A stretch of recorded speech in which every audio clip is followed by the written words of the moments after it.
ప్రజలకు ఎలాంటి సమస్యలు ఉన్నా కూటమి ప్రభుత్వం వెంటనే నెరవేరుస్తుందని రాష్ట్ర పౌర సరఫరాల శాఖ మంత్రి నాదెండ్ల మనోహర్ అన్నారు.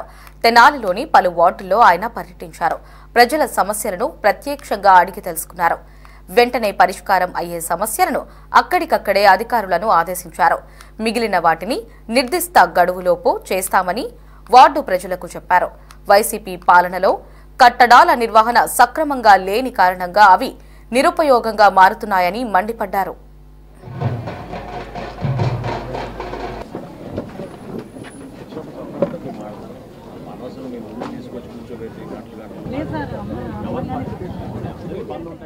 ఈరోజు ఐతానగర్లో 39-40 వార్డులో స్థానికంగా ఉన్న సమస్యలు, ఇబ్బందులు, పౌరులకి ఇంకా మెరుగైన సేవలు ఏ విధంగా అందించగలుగుతాం మున్సిపాలిటీ నుంచి అనే దానిపైన అందరితో కూడా మాట్లాడుతూ ముందుకు వస్తూ ఉన్నాం.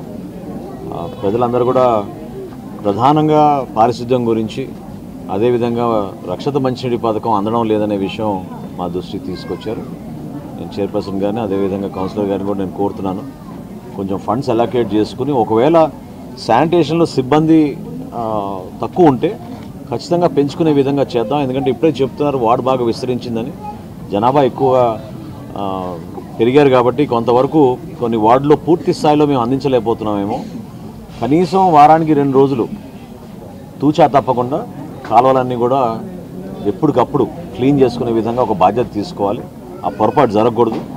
దీనిపైన ఒక సమగ్రమైన ఆలోచనతోటి ఒక ప్రణాళిక సిద్ధం చేసుకుని రాబోయే రోజుల్లో ఏ వార్డుకి ఆ వార్డు, ఏ డివిజన్కి ఆ డివిజన్ బాధ్యత కలిగిన అధికారులకి ఆ విధంగా రెస్పాన్సిబిలిటీ అప్పచెప్పాల్సిన బాధ్యత కమిషనర్ గారి పైన ఉంటుంది. సో సిస్టమేటిక్గా చేసుకుంటూ ముందుకెళ్తాం. క్షేత్రస్థాయిలో పర్యటిస్తున్నప్పుడే మాకు ఎటువంటి సమస్యలు మా దృష్టికి వస్తున్నాయి. వీటిని తప్పకుండా చైర్పర్సన్ గారు కూడా అదే అంటున్నారు. గతంలో కూడా ఈ సమస్యల గురించి మాట్లాడారు. కానీ ఇంకా దాన్ని ముందుకు తీసుకెళ్లాల్సిన అవసరం, బాధ్యత అందరిపైన ఉంది. ఇదేదో ప్రజాప్రతినిధులుగా మేము మాట్లాడడం కాదు, అధికార యంత్రాంగం కూడా ఒక బాధ్యత తీసుకోవాలి. వాళ్ళు కూడా దీన్ని ఒక డ్యూటీగా తీసుకుని ప్రజలకి జవాబుదారం పెంచే విధంగా, ప్రజలు ఏం కోరుకుంటున్నారో ఆ విధంగా పనిచేయాలి. దానికోసం మన అధికార యంత్రాంగం కానివ్వండి, ప్రభుత్వం కానివ్వండి. సో పురపాలక సంఘం నుంచి ఖచ్చితంగా మన 40 వార్డుల్లో కూడా ఖచ్చితంగా మంచి ప్రణాళిక సిద్ధం చేసుకుని రాబోయే రోజుల్లో ఐతానగర్ ప్రాంతంలో ప్రత్యేకంగా నిన్న ఇవాళ మనం పర్యటించాం కాబట్టి ఇప్పుడు మనకు అర్థమైంది ఏంటంటే లెవెల్స్ మెయింటైన్ కావడం లేదు. కొన్ని చోట్ల కొత్తగా రోడ్డు నిర్మాణం చేసుకోవాలి. ఆరోగ్య సమస్యలు ఖచ్చితంగా వస్తున్నాయి, ఎందుకంటే డ్రైన్స్ సరిగ్గా లేవు కాబట్టి. ఎక్కడైతే కష్టపడి గతంలో కమ్యూనిటీ హాల్ నిర్మాణం చేశామో, జాకబ్ గారు ఉండేవాళ్ళు, జాకబ్ గారి టైంలో కష్టపడి అందరం కలిసి చక్కటి కమ్యూనిటీ హాల్ నిర్మాణం చేశాం. దాన్ని కూడా నిరుపయోగంగా శిథిలావస్థకు వచ్చే పరిస్థితి తీసుకొచ్చారు. అసలు ఒక ఆలోచన లేదు, విధానం లేదు. ఇది చాలా తప్పు. ఎందుకంటే మనం భావితరాలకు ఉపయోగపడే విధంగా ఆస్తులు నిర్మాణం చేసుకుంటాం, ప్రభుత్వ ఆస్తులు.